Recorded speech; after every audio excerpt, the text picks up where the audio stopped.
Pass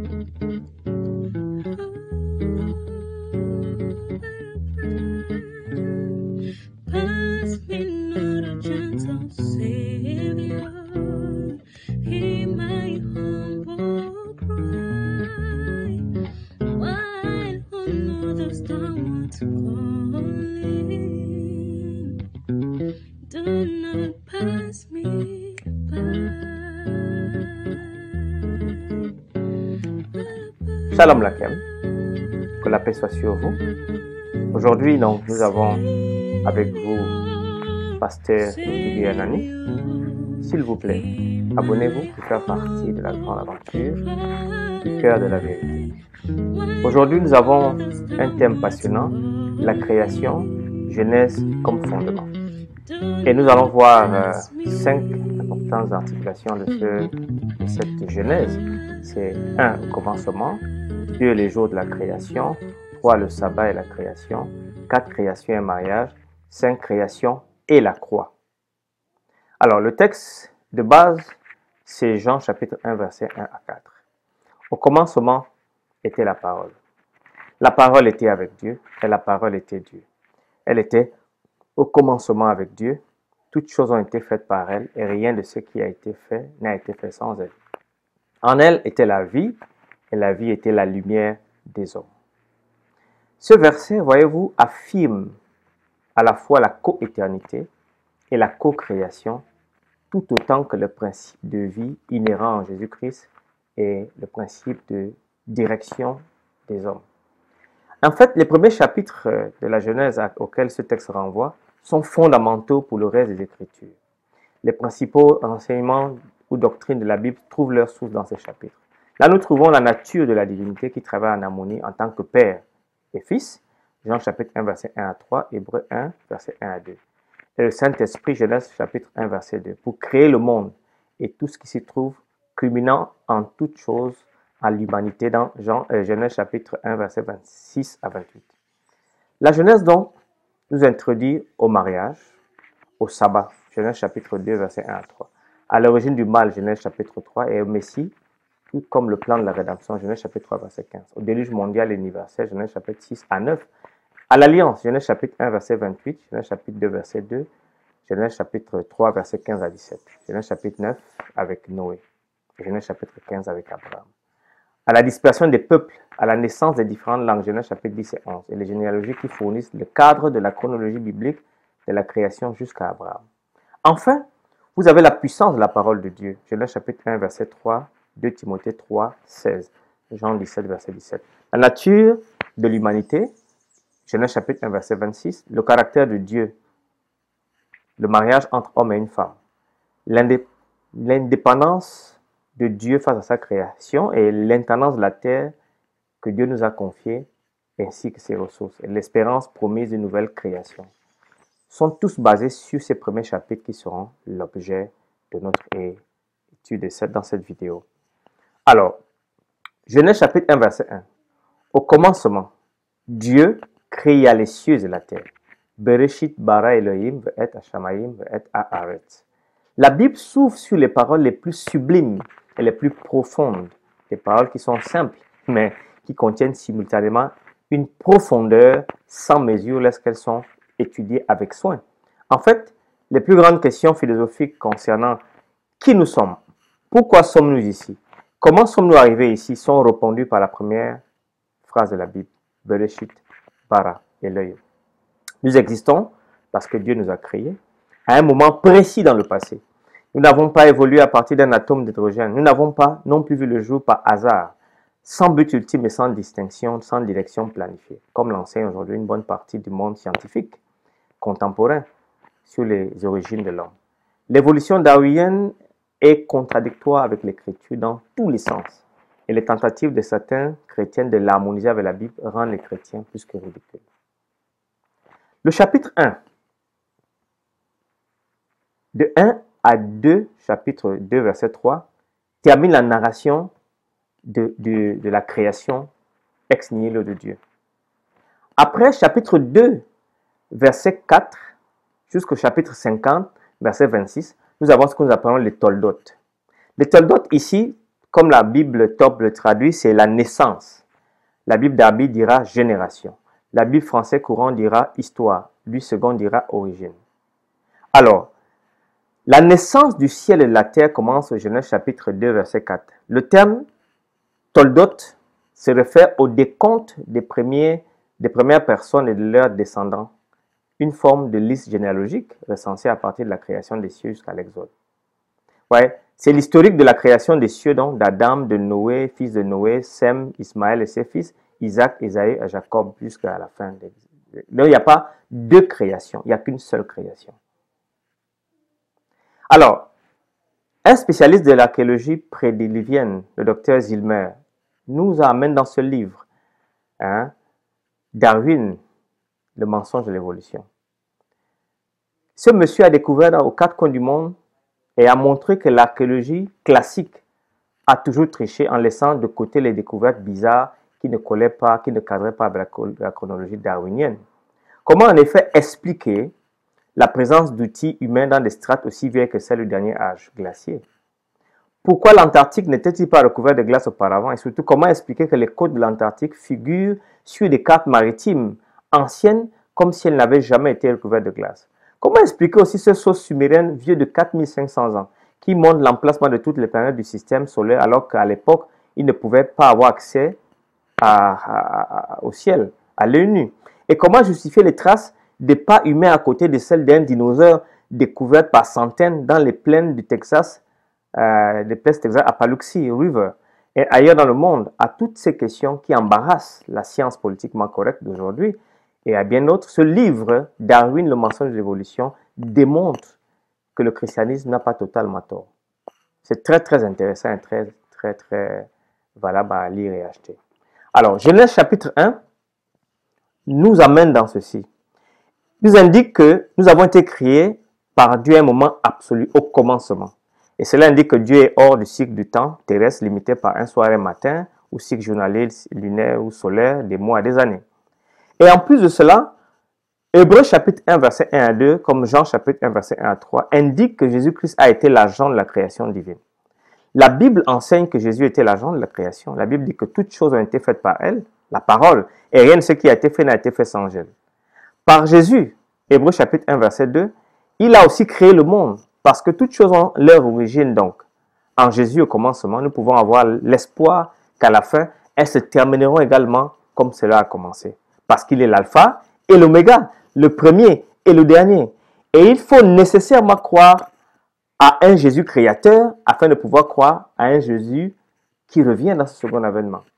Actes chapitre 1, verset 1 dira, c'est Jésus qui a été élevé d'avec vous dans le ciel viendra de la même manière que vous l'avez vu s'en allant au ciel. Alors, il y a une grande différence de savoir que vous avez été créé par Dieu. Imaginez si vous ne croyez pas. Comment verrez-vous différemment les choses et vous-même et pourquoi? Nous ne sommes pas le produit du hasard. Nous ne sommes pas le produit d'un atome d'hydrogène. Nous sommes créés à l'image de Dieu. Les jours de la création. Les jours de la création, ces dernières années, il y a eu une tendance à considérer la semaine de la création comme non littérale, comme une métaphore, comme une parabole, voire souvent même un mythe. Cela s'est produit dans le sillage de la théorie de l'évolution, qui suppose qu'il y a longtemps, le temps a pris en compte le développement de la vie sur la planète Terre. Qu'enseigne la Bible à ce sujet? Pourquoi les jours de la création dans Genèse 1 doivent-ils être compris comme des jours littéraires non symboliques? Alors, Genèse chapitre 1, verset 3 à 5 est clair. Et ça, c'est tellement clair que celui qui ne lit pas les jours littéraux, je pense qu'il faut revoir sa théologie. Le nom commun Yom est utilisé 7 fois dans les chapitres de la Genèse. Chapitre 1, verset 5, 2 fois, verset 8, verset 13, verset 19, verset 23, verset 31. Et tout cela ponctue les 6 jours de la création. Au verset 5, Yom se réfère à la lumière en tant que telle opposée à la nuit. Il se situe dans la limite des 24 heures, puisque Yom comme Léla sont tous au singulier. À moins que ce soit des jours polaires, qui duraient 6 mois de jour, 6 mois de nuit ou bien plusieurs temps. Mais ici, elles sont ponctuées par un soir et un matin. Il aurait pu signifier un cycle annuel si le mot Yom était Yomahim, mais c'est un singulier Yom. Des 241 fois que le terme est utilisé dans l'absolu, il signifie une période de 24 heures. C'est dans ce sens de jour comme division du temps que la Bible nous a donné le sens de Yom. Et dans Exode chapitre 20, verset 8 à 11, où l'Éternel dit, « Souviens-toi du jour du repos. » Voyez-vous que s'il était compris comme des milliers d'années, comment ferions-nous le Shabbat? Pour le sanctifier. Tu travailleras 6 jours et tu feras tout ton ouvrage, mais le 7e jour est le jour de repos de l'Éternel ton Dieu. Tu ne feras aucun ouvrage, ni toi, ni ta fille, ni ton serviteur, ni ta servante, ni ton bétail, ni l'étranger qui est dans tes portes. Car en 6 jours, l'Éternel a fait les cieux, et la terre, et la mer, et tout ce qui est contenu. Et vous voyez, le même thème apparaît dans le livre de la Révélation. Mais alors que l'histoire de la création est principalement linéaire, nous allons voir un autre attribut très intéressant. Dans l'Apocalypse chapitre 14, verset 6, nous voyons autre chose. Puis il a dit, le sabbat était fait pour l'homme et non l'homme pour le sabbat, de sorte que le Fils de l'homme est maître du sabbat. C'est très important. Si vous n'arrivez pas à déterminer le jour comme étant une entité de 24 heures, vous n'arrivez pas à comprendre l'entité sur le sabbat. Le jour de la création, il y a encore quelque chose de très fantastique. Nous avons vu que premier, deuxième, troisième jusqu'au 6e jour, Dieu a fait des choses de façon chronologique. Les 3 premiers jours, Dieu crée les sphères où le monde de la vie doit prendre un sens. La lumière, la mer et le ciel, la terre ferme. Les 3 jours suivants, il revient à chacune de ces sphères respectives et les remplit des choses vivantes en mouvement, luminaires, poissons et oiseaux, créatures terrestres, y compris les humains. Mais le 7e jour n'a aucun égal dans le jour de la création. Il est seul, il est à part. Alors la création de la Genèse n'est pas une seule création dans la Bible. Il y a aussi la récréation, la seconde venue, où Dieu va transformer la mortalité en immortalité, en un instant, en un clin d'œil, à la dernière trompette. Cependant, si Dieu peut le faire instantanément à la récréation, pourquoi utiliserait-il des milliards d'années pour la première création comme l'évolution théiste l'enseigne? Alors, sur le sabbat et la création, Genèse chapitre 1, verset 1 à 3, Exode chapitre 20, verset 8 à 11, que nous avons lu, Marc chapitre 2, verset 27 et Apocalypse chapitre 14, verset 7, donne une compréhension de la semaine qui est très importante. Apocalypse chapitre 14, verset 7 dit, « Et il disait une voix forte, craignez Dieu, donnez-lui gloire, car l'heure de son jugement est venue, adorez celui qui a fait le ciel, la terre, la mer et les sources d'eau. » Tandis que les chrétiens en général appellent le sabbat repos que les juifs doivent observer le samedi, généralement, et que le pape François, dans une encyclique Lutato sur le changement climatique, l'appelle le sabbat juif et encourage le monde à observer le dimanche comme un jour de repos pour atténuer le réchauffement climatique. Yahweh, Elohim, appelle le sabbat dans Isaïe 58, verset 13, son saint jour. Un jour dont Jésus, le Fils de l'homme, précise dans le Nouveau Testament que le sabbat a été fait pour l'homme, anthropos. Anthropos, c'est l'humain. Le sabbat n'est pas pour les juifs. Il faut qu'on arrête d'appeler le sabbat le jour des juifs. C'est un jour de l'humanité. Aucun juif n'était même à l'existence quand Dieu a créé et a sanctifié, a mis à part. La Genèse indique 3 choses que Jésus a faites après qu'il ait créé le jour du sabbat. Tout d'abord, il s'est reposé. Genèse chapitre 2, verset 2. Nous donnons un exemple divin de son désir de se reposer avec nous. Deuxièmement, il a béni le 7e jour. Genèse chapitre 2, verset 3. Rappelez-vous, ce que Dieu bénit est béni pour toujours. Dans le récit de la création, les animaux sont bénis, Genèse 1, 22. Adam et Ève sont bénis, Genèse 1, 28. Mais le seul jour spécifiquement béni est le 7e jour. Troisièmement, Dieu l'a sanctifié, Genèse 2, 3. Ou l'a rendu sacré, ou l'a mis à part. Aucun autre jour dans la Bible ne reçoit ces 3 désignations. Ces 3 actions sont répétées dans le 4e commandement où Dieu écrit avec son propre doigt et montre la création comme fondement du sabbat. Chaque fois que vous célébrez le sabbat, vous rentrez dans l'imitatio Dei, tout en affirmant comme Apocalypse chapitre 14, verset 7, qu'il est créateur du ciel et de la terre. Et ceci est très important, mes amis. En parlant donc du sabbat et du mariage, depuis 2001, date à laquelle les pays ont légalisé les mariages homosexuels, et 2015, là où l'Irlande a appris par référendum que les hommes et les femmes peuvent se marier, les hommes et des hommes, les femmes et les femmes peuvent se marier. Notamment en 2019, 28 pays reconnaissent maintenant le mariage homosexuel. En 2011, le Conseil des droits de l'homme des Nations Unies a même adopté à sa première résolution reconnaissant les droits des gays et lesbiennes, à la suite de quoi le Haut Commissariat des Nations Unies aux droits de l'homme a publié un rapport documentant les violations des droits des personnes gays et lesbiennes. Je ne voudrais pas faire la stigmatisation, mais ici, Dieu est on ne peut plus clair. Puis Dieu dit, faisons l'homme à notre image, selon notre ressemblance, qu'il domine sur les poissons de la mer, sur les oiseaux du ciel, sur le bétail, sur toute la terre, sur tous les reptiles qui rampent sur la terre. Dieu créa l'homme et la femme. À son image, il créa, à l'image de Dieu, il créa l'homme et la femme. Il s'agit d'un développement sans précédent à bien des égards. Cela soulève de nouvelles questions sur l'institution du mariage, sa relation avec l'Église et l'État, et aussi la sainteté du mariage et de la famille telle que définie dans l'Écriture.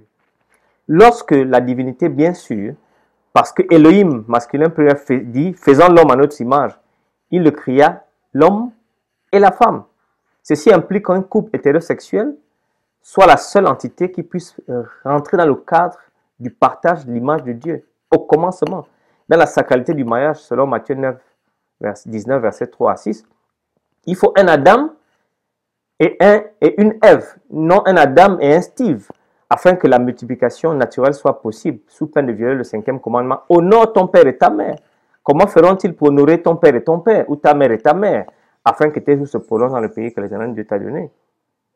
En parlant aussi d'un autre phénomène, la création et la croix, il y a un fait très important, c'est que la Bible fournit un lien interrompu entre la création parfaite, la chute, le Messie promis, la rédemption finale. Ces événements donc majeurs deviennent la base du thème de l'histoire du salut pour la race humaine. Le serpent a commencé son discours, vous ne mourrez point. Satan, en première Ève, a une grande connaissance qu'elle serait comme Dieu. Manifestement, elle a cru. Et beaucoup de chrétiens de nos jours croient plus à Satan que la parole de Dieu. Dans l'Écriture, nous pouvons voir où les auteurs bibliques ultérieurs ont confirmé les déclarations bibliques antérieures. Ceci est très clair dans l'émission, la deuxième vidéo, nous l'avons dit. Paul dit dans Romains chapitre 5, comme par un seul homme le péché est rentré dans le monde et par le péché la mort, ainsi la mort s'est étendue sur tous les hommes. Romains 5, 12. Mais dans cette perspective donc, évolutive, la mort serait présentée depuis des milliers d'années, depuis des millions d'années avant l'humanité. L'idée d'une évolution théiste a de graves conséquences sur l'enseignement biblique de l'origine du péché, de la mort substitutive de Jésus-Christ sur la croix et du plan du salut. Si la mort n'a pas été liée au péché, alors le salaire du péché n'est pas la mort. Et Christ n'aurait eu aucune raison de mourir pour nos péchés. Ainsi, la création, la chute et la croix sont inextricablement liées. Le premier Adam est lié à un dernier, et voilà ce qui s'est passé. Une croyance à l'évolution darwinienne détruit la base même du christianisme et les fondements. En conclusion donc, je voudrais vous inviter à voir ces deux livres que j'ai écrits, un sur le nom de Dieu, de la Genèse jusqu'à l'Apocalypse, voir comment Yahweh se prononce, et éviter les débats des yeshuachismes qui, ma foi, ne comprennent pas réellement toujours ce que Dieu demande. Et un autre, pourquoi prier pour sa femme, un livre que j'ai écrit pour aider les couples dans la prière, un jeûne de 30 jours. C'est un livre que vous pouvez trouver à Amazon et également vous pouvez le trouver dans lulu.com. Que le Seigneur vous bénisse et vous garde. Prions le Seigneur. Il est impossible de prendre la Bible sérieuse, Père, tout en acceptant l'évolution théiste. Je voudrais prier pour tous les chrétiens évolutionnistes théistes qui prétendent chrétiens, qui prétendent être tes enfants, afin qu'ils regardent à la croix et à la lumière de ce que ta Bible enseigne. Sur le lien direct entre la chute d'Adam et la mort de Christ à la croix. Seigneur, donne-leur la lumière, ouvre leurs yeux et bénis chacun de nous, dans le nom puissant de Jésus-Christ. Alors, merci pour cette émission. Nous sommes à la fin de cette émission. N'oubliez pas, jamais sans mon masque. Sauvons des vies. Sauvons des vies et protégeons-nous ainsi que nos familles et protégeons les autres. À la prochaine émission, que le Seigneur vous garde au nom du puissant de Christ. Amen. Pass me not a gentle Savior, hear my humble cry, while on others downwards calling, do not pass me by.